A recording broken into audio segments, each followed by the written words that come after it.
¿Qué pasa cuando una de las cómplices más cercanas de Jeffrey Epstein termina de repente en una prisión mucho más cómoda, apenas días después de reunirse en privado con uno de los hombres más poderosos del Departamento de Justicia de Donald Trump? Esa es la pregunta que está explotando ahora mismo en Washington, después de que Pam Bundy fuera presionada en el Congreso por el traslado repentino de Ghislaine Maxwell a una prisión de mínima seguridad que muchos ya llaman Club Fed. Pero lo más impactante no fue solo el traslado. ¿El consentimiento unánime? Sí, por favor. Habla el señor. Señor presidente, tengo algunas solicitudes de consentimiento unánime. Me gustaría presentar para el expediente este artículo del New York Times titulado "Los amigos y la familia de Alex Freddie denuncian repugnantes" Mentiras. sobre su vida. También me gustaría presentar esta entrevista exclusiva del Daily Mail con el vicepresidente J.D. Vance, titulado J.D. Vance se niega a disculparse con la familia de Alex Freddie después de difundir Hiero. reivindicación de asesino. Una vez más. Mi última solicitud de colaboración es un artículo para el New York Times. El agente del FBI que intentó investigar al oficial de Lisa involucrado en el tiroteo renuncia a su cargo. Sin objeción. Gracias. La silla ahora reconoce a la dama de Carolina del Norte. Gracias, señor presidente. Señor fiscal general Bundy, creo que usted y prácticamente todos los demás aquí y en todo el país creen que los delincuentes sexuales condenados no merecen un trato especial ni privilegios en prisión. Y sin embargo, Ghislaine Maxwell, cómplice de Jeffrey Epstein, recibió un privilegio tras otro. En prisión. En julio, mantuvo una entrevista de 2 días con su adjunto y exabogado defensor del presidente Trump, Todd Blanche.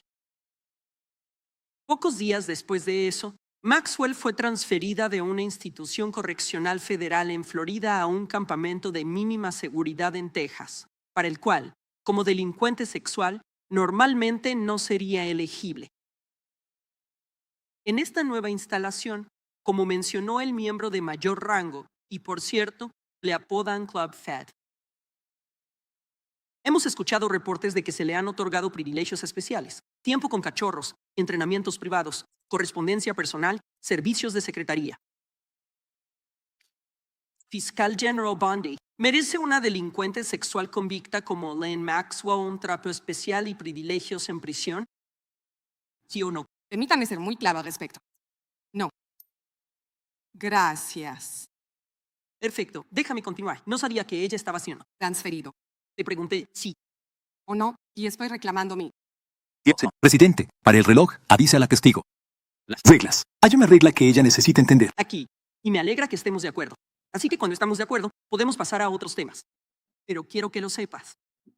Cada vez que ella recibe estos privilegios, y ha sido reportado públicamente que las personas a las que ha abusado, los sobrevivientes que están aquí presentes, se sienten como si se les negara la justicia.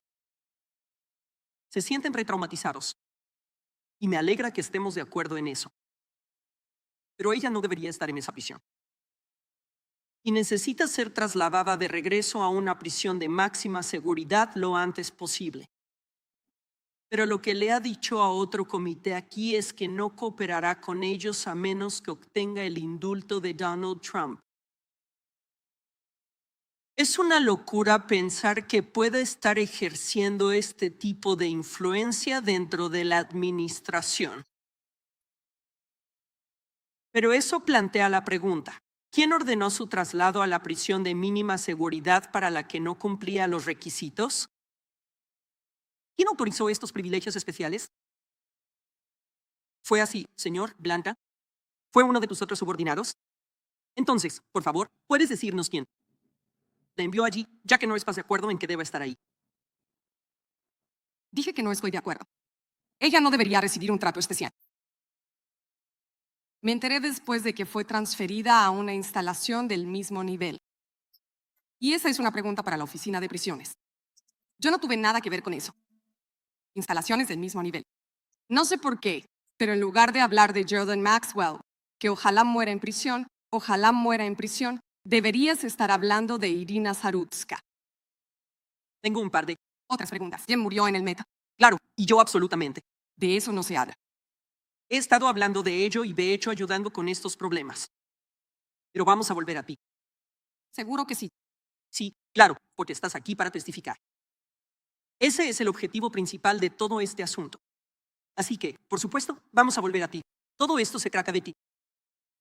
Entonces, como hemos escuchado, ella se acogió a la quinta enmienda en respuesta a cada una de las preguntas. En esa audiencia del comité, y su abogado insinuó la oferta de clemencia. ¿Debería Donald Trump indultarla o conmutar su condena? Debería ser puesta en libertad, ¿sí o no? Dijiste que esperabas que muriera allí, así que espero que la respuesta sea no. Ya respondí a esa pregunta. Blum, me alegro mucho. Me gusta mucho este acuerdo bipartidista. Sobre lo que debería suceder. Bueno, cuando que sienta bien.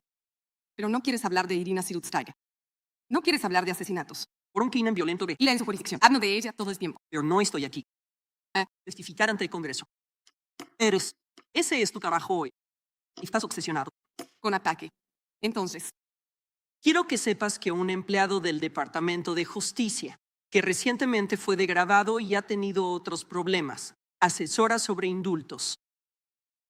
¿Crees que le estará aconsejando al señor? ¿Trump concederá algún tipo de clemencia o indulto? Elaine Maxwell. no voy a especular. Y ni siquiera pudiste identificarla correctamente. Por eso no quieres hablar de Irina Firutska. No pudiste identificar correctamente a su familiar. Claro que sí lo he hecho. Y su familia, por cierto, agradece todas las condolencias, toda la ayuda, todo lo que nuestra policía en Carolina del Norte ha estado haciendo para ayudar a su familia. Su familia se siente bien tratada. Gracias y cedo la palabra. La señora cede la palabra. Se reconoce al caballero de California. Solicito el consentimiento unánime para ingresar al expediente. Un artículo del exfiscal general William P. Barr, titulado ¿Por qué Ted Bundy no lo hizo? Fue la reacción de Bundy cuando le hicieron la pregunta más simple de todas: ¿quién autorizó esto? Su respuesta dejó más dudas que certezas, y para las sobrevivientes que han esperado años por justicia, la imagen no podría ser peor. La audiencia comenzó como tantas otras en el Congreso, tensa, cargada de política y llena de discursos preparados. Pero todo cambió en el momento en que la congresista puso sobre la mesa el nombre de Maxwell. Empezó con algo que parecía imposible de debatir: los delincuentes sexuales condenados no deberían recibir privilegios especiales en prisión. Bundy respondió rápido que estaba de acuerdo. Claro. Sencillo. Pero entonces llegó la pregunta que cambió por completo el tono del interrogatorio. Si Maxwell no debería recibir trato especial, ¿por qué fue trasladada a una prisión de mínima seguridad poco después de una entrevista privada de 2 días con Todd Blanche, el fiscal general adjunto y además ex abogado personal de Donald Trump? Fue en ese momento cuando la seguridad de Bundy empezó a tambalearse. En lugar de dar una explicación directa, dijo que ni siquiera sabía del traslado hasta después de que ocurrió. Esa respuesta sacudió la sala porque Bundy no es una observadora externa. Ella es la fiscal general. La Oficina Federal de Prisiones depende del Departamento de Justicia. Así que cuando una de las reclusas más notorias del país es movida en circunstancias tan delicadas, resulta muy difícil creer que la máxima responsable del DOJ no supiera nada. Para entender por qué esto importa tanto, hay que mirar la línea de tiempo. En julio, Maxwell se reunió durante 2 días completos con Todd Blanche.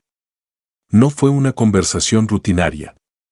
Fue una entrevista de alto nivel en uno de los casos criminales más sensibles de los últimos años. Maxwell no es una presa cualquiera.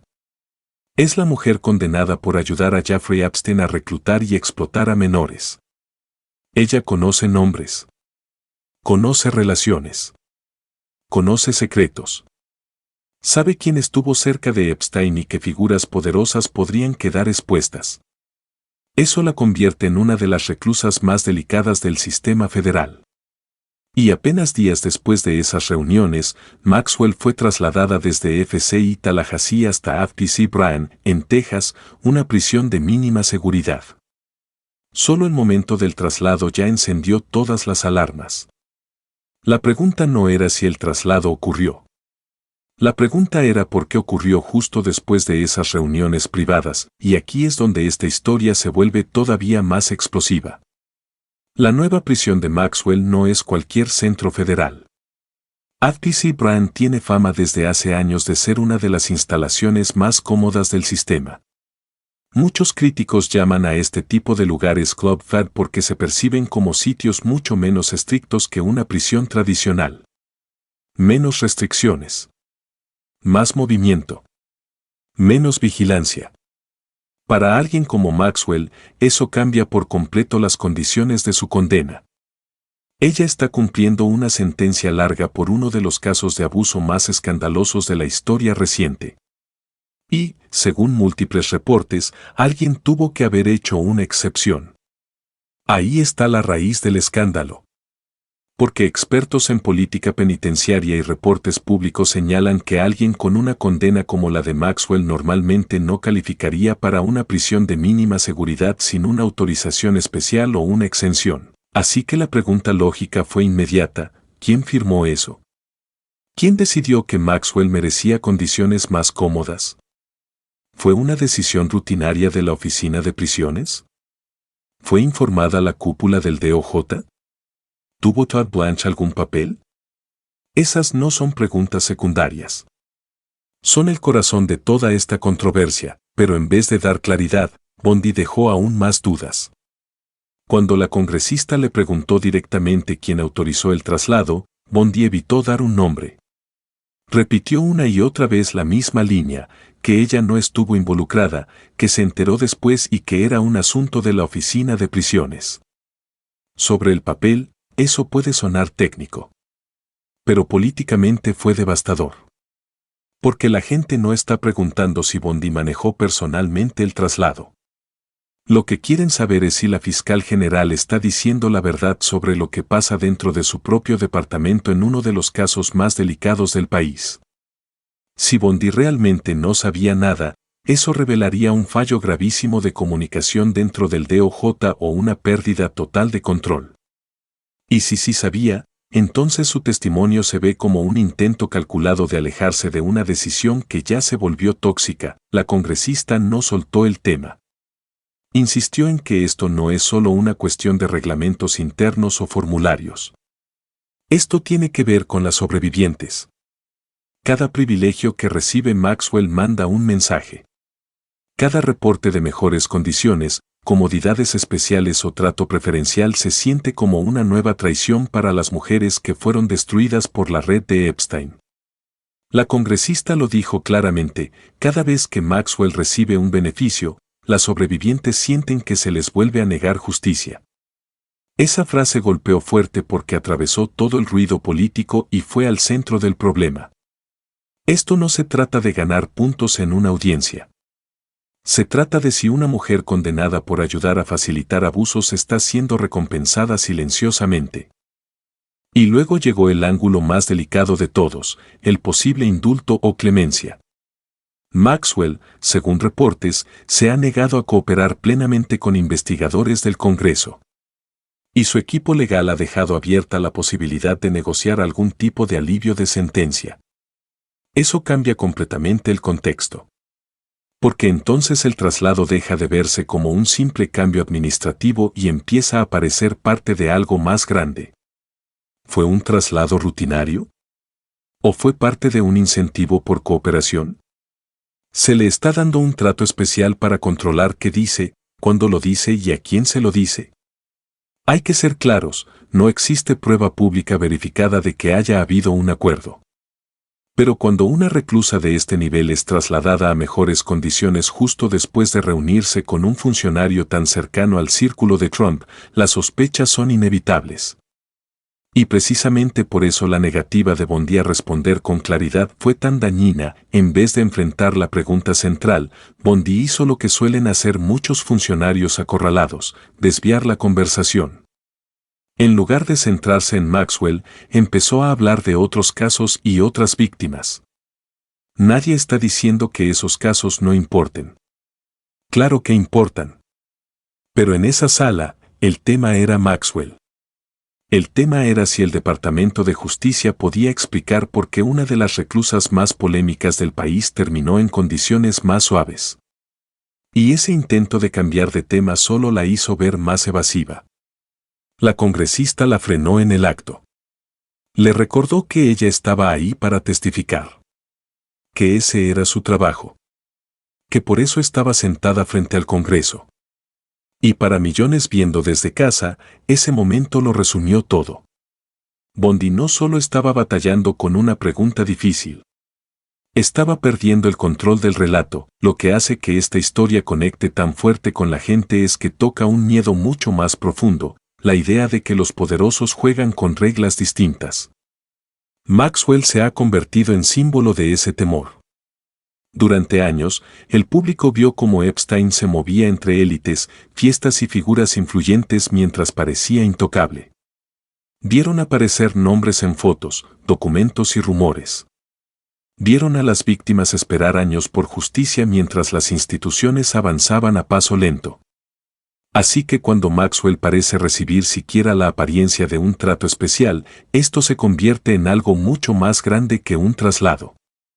Refuerza la sensación de que en Estados Unidos hay dos sistemas de justicia, uno para la gente común y otro para quienes tienen conexiones, dinero y poder. Por eso importa tanto cómo Bondi manejó este momento. Una fiscal general no solo dirige casos legales. También representa la confianza pública en el sistema. Sus palabras pesan porque reflejan si el sistema está funcionando con transparencia o no. En esta audiencia, Bondi tenía la oportunidad de calmar las dudas. Podía explicar el proceso. Podía comprometerse a ser transparente. Podía reconocer que la situación se veía mal y prometer supervisión. Pero eligió respuestas vagas, negó saber detalles y desvió responsabilidades. Intencional o no, su respuesta solo profundizó las sospechas, y políticamente, este tema no va a desaparecer. Los legisladores saben que cualquier cosa relacionada con Epstein sigue siendo extremadamente sensible. El público todavía quiere respuestas sobre quién sabía qué, quién fue protegido y si la justicia realmente llegó hasta el fondo. Maxwell es uno de los últimos vínculos directos con ese mundo. Por eso cada decisión sobre ella es explosiva. Esta controversia ya dejó de ser solo sobre una prisión. Ahora es un símbolo de si las instituciones están dispuestas a decir la verdad cuando resulta incómoda. Para las sobrevivientes, esto es todavía más personal. Para ellas, Maxwell no es un titular. Es una mujer cuyas acciones causaron un daño real. Verla posiblemente beneficiarse de mejores condiciones no solo genera frustración. Reabre heridas. Refuerza la idea de que incluso después de una condena, alguien con suficiente información o conexiones todavía puede doblar el sistema a su favor. Por eso la indignación en esa audiencia se sintió tan auténtica. No era solo enojo político. Era indignación moral. Era la sensación de que, una vez más, la justicia podría estar inclinándose hacia el lado equivocado, así que esto es lo que sí sabemos. Maxwell se reunió en privado con un alto funcionario del DOJ profundamente ligado a Trump. Días después fue trasladada a una prisión de mínima seguridad donde muchos creen que no debería estar. Bondi dice que se enteró después. Se niega a decir quién aprobó el traslado. Las dudas sobre una posible clemencia siguen creciendo. Las sobrevivientes se sienten traicionadas. El Congreso exige respuestas. Y el público se queda con una sensación demasiado familiar, que cuando los poderosos están involucrados, la transparencia desaparece. La pregunta más importante sigue siendo la más simple: ¿quién dio la orden? Porque hasta que alguien responda de verdad, esta polémica solo va a crecer. Y cada día sin una explicación clara hace que el testimonio de Bondi parezca menos una aclaración y más un intento de controlar daños. Si has estado siguiendo esta historia, déjame tu opinión en los comentarios. ¿Crees que fue un traslado rutinario o el momento en que ocurrió te parece demasiado sospechoso? Y si quieres más análisis profundos que vayan más allá del ruido político y te expliquen lo que realmente importa, dale like a este video, suscríbete al canal y activa la campanita para no perderte el próximo. Gracias por ver este video y nos vemos en el siguiente.